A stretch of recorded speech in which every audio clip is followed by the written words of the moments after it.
I'm Lovis Hanks. I am a TRU student in the Adventure Guide program.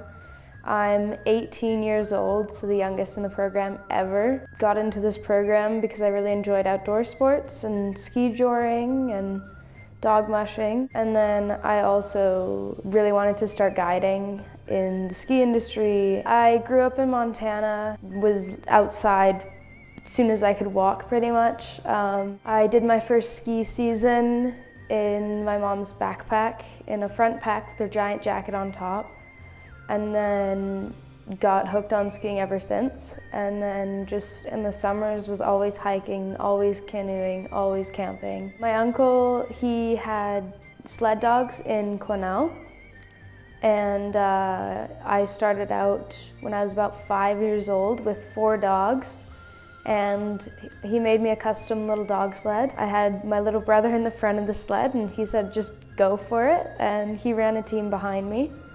And my mom ran a team in front of me to keep me in line. He passed away in a logging accident, and then we ended up getting our own dogs after we moved up to BC in 2018. I've just been going ever since.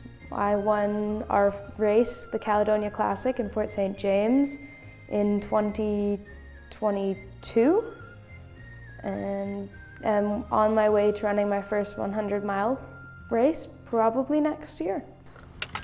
She's gonna come flying out. Good girl.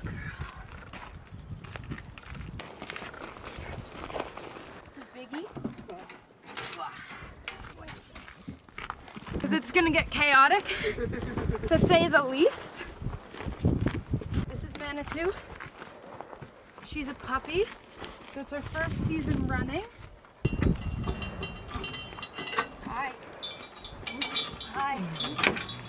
I've always really liked dogs. I always liked training dogs, and it's just kind of addicting. You get some speed, you get some like calm and silence, and it's just really peaceful, especially night running.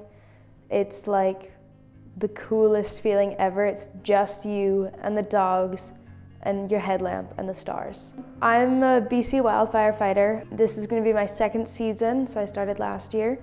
I went through our school's junior wildfire program, or junior initial attack program, and then got on to a regular crew instead of junior because I was able to pass the fit test. It's great to be the youngest in the wildfire industry some days, and also being a young female. Like, usually you're on a fire with a bunch of guys, and there's maybe a girl. I was on a lot of fires where it was just my group of 3 other guys, and then just like another crew of 3 guys.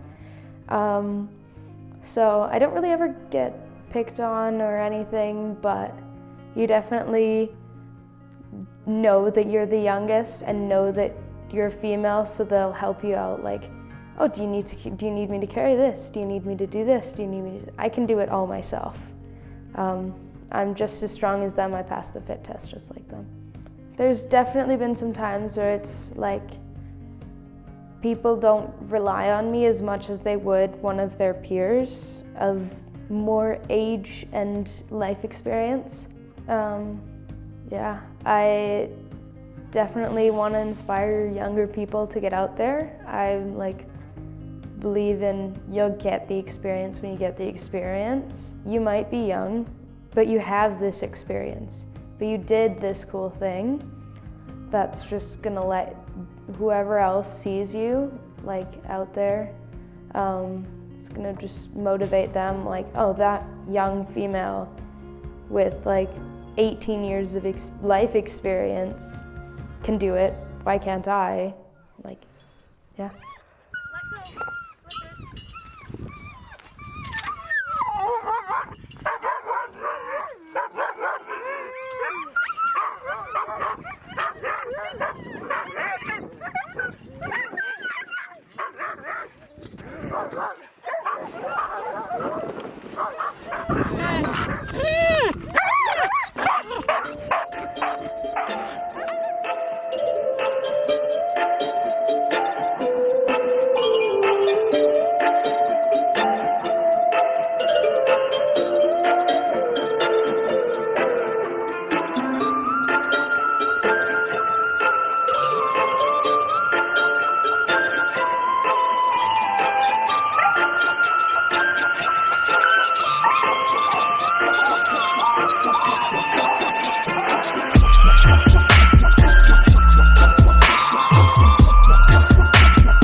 There's lots of misconceptions that we all are awful to our dogs and the dogs don't want to do it. The dogs really want to do it. They live for it. You can hear it as soon as they start being put on their lines. They just go absolutely nuts. It's like so loud and so crazy and you can feel all their energy. Each dog brings their own energy. Some of them are psychopaths and some of them are just like so excited pulling at their harnesses. And yeah, and another misconception is that we all keep our dogs tied up because we're all really mean. We don't. Most of us have super long chains, or they free run once a day, or they get out and exercise at least once a day. Most of the time it's like gigantic free run pens, which is amazing and adorable and so fun to watch. All of these sled dogs are going to eat a mostly raw diet, eating a lot of chicken, beef, wild game. So a lot of mushers that can get really expensive. With the chicken blocks, we get 50-pound chicken blocks. So it's a mixture of chicken and salmon or pure chicken. They get to eat that for usually breakfast or dinner. And then the other meal is going to be a soup or something of the sort, soup or just block of chicken or buffalo. So they're getting fed twice a day, which is where a lot of the work comes from. Keeping 30 some odd dogs is a lot of food and a lot of work. We also butcher a lot of our own animals. We live right next to farms. So if a cow passes away there, it shows up on our doorstep and we butcher it all ourselves. And so we know that the meat is good. We know where the meat comes from. Many mushers are also in contact with local butchers and stuff, just all of their scrap meat, so there's less scrap meat going into the landfills. We're truly environmentalists.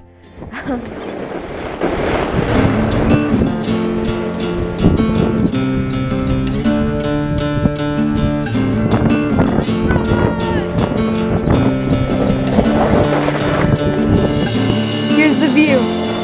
Great Slave Lake. Some boat houses.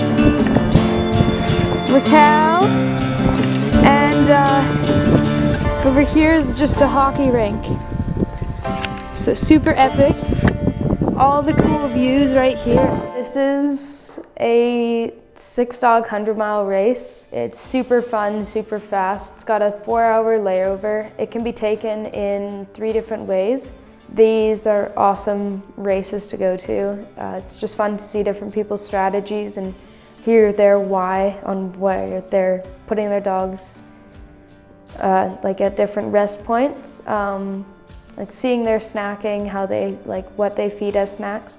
We feed a lot of beaver and then cod fillets, and the cod fillets are they've got a high percentage of water, which is key in races. A lot of the times you have to bait your water, so adding fat to it or chicken so that the dogs will drink it. The dogs don't always drink water when it's cold. Some of my biggest supports through the years have been my parents and then some of my teachers who've really pushed me into going into guiding and being outdoors. My high school counselor and advisor pushed me into the Adventure Guide program and just really said, try this, this program is perfect for you. And I agree with her. Some advice that I would give to other young women in the adventure context would just be get out there, do it, try it, even if it seems scary. Because there's going to be other women there to support you.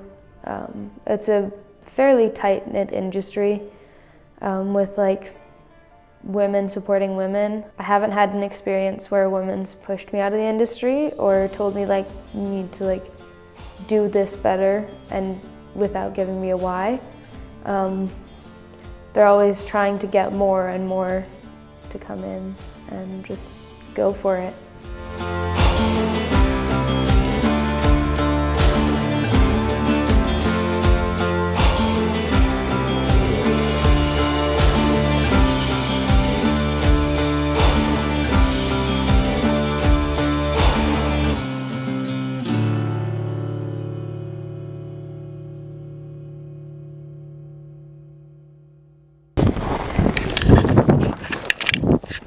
Okay, it is still recording. All right, Brynn, we had a really tough time filming that, but we got it on the second try. My hands are cold. Minus 11 or 10.